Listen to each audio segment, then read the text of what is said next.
Hey there fans in Comic Land, it's Leila here from the Comic Connection with this week's comic book reviews. First up we've got X-Babies number 1 of 4, written by Greg Schiegel and art by Jacob Chabot. And this one, Mojo World is being turned upside down and the X-Babies have learned a terrifying truth about their existence.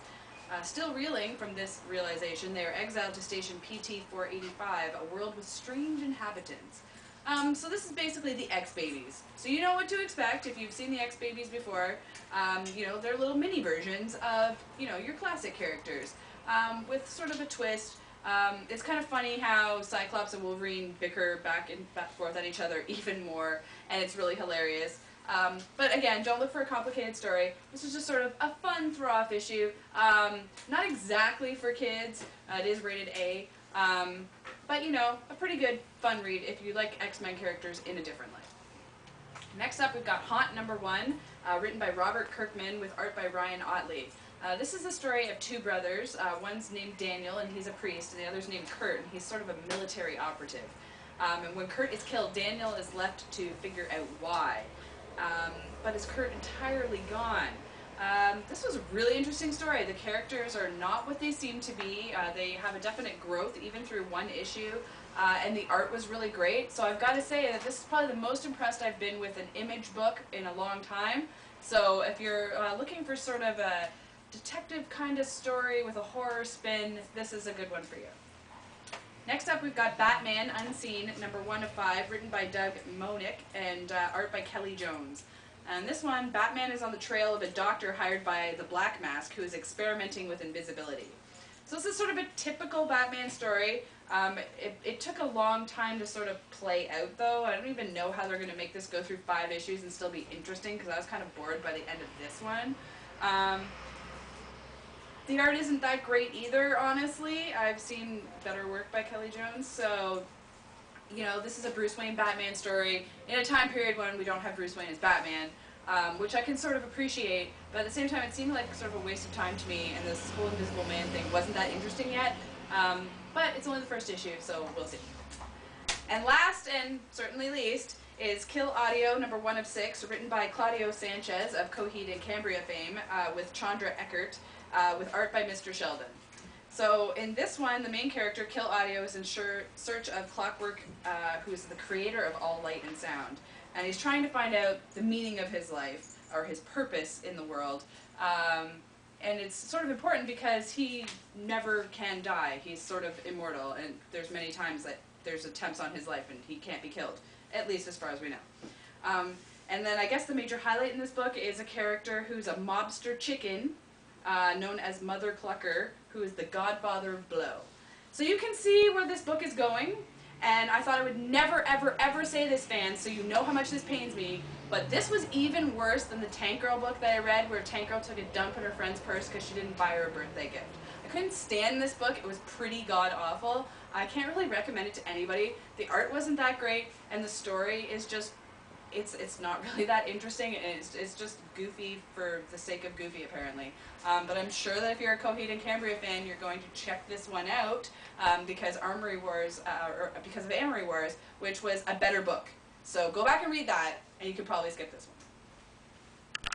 Hey folks, Jim here with this week's comic book reviews. First up, Angel, number 26, written by Brian Lynch with art by Stephen Mooney.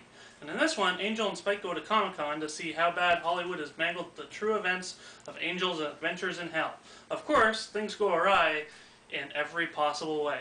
Now, you guys know that me and Brian Lynch and most of us have had our ins and outs with Brian Lynch over the last 2 years of Angel. But I've always respected him. He's a good guy. He just can't really write very well. But in this issue, I think he's actually taking a little stab at us with a certain character who reviews the movie in the audience. And it kind of sounds like all 3 of us. So I actually respect that, so joke's on me, I can take it. But the joke's on me again, because again, the art just blows in this book.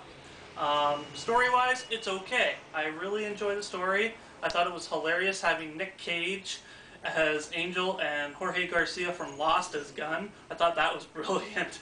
But other than that, I can't really recommend it because the art simply blows. And that's saying a lot because I really like Stephen Mooney's art.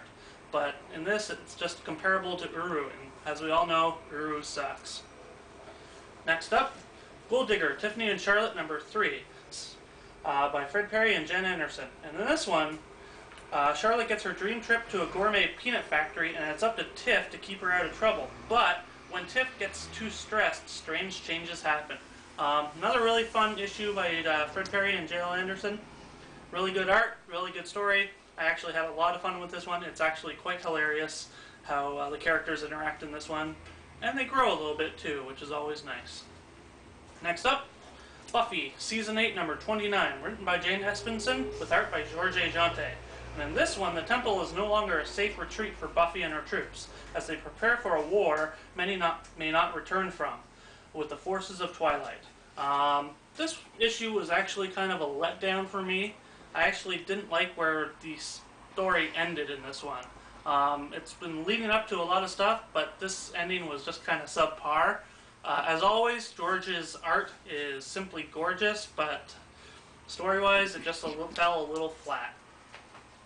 Next up, Gold Digger, Volume 7, written and drawn by Fred Perry. And in this one, which collects Gold Digger Volume 3 is number 42 through 46, Gina is in pursuit of the history of Earth's dragons, and learns the history of her deadliest enemy, Dreadwing. A lot of fun, good storyline, good art. Unfortunately, the original series that this is collecting was in color, so now that it's in black and white, it actually looks a little subpar art-wise. But if you're a Gold Digger fan, you're really going to enjoy it. And if not, try it out. You might actually enjoy it. And last, but not certainly least, Ninja High School Shidoshi, Volume 6, written by Robbie Evard with art by Ben Dunn. And in this one, which collects NHS issues 160 through 167, Yudai attempts to tap 4 celestial beasts for power, but accidentally turns Quagmire into an RPG nightmare.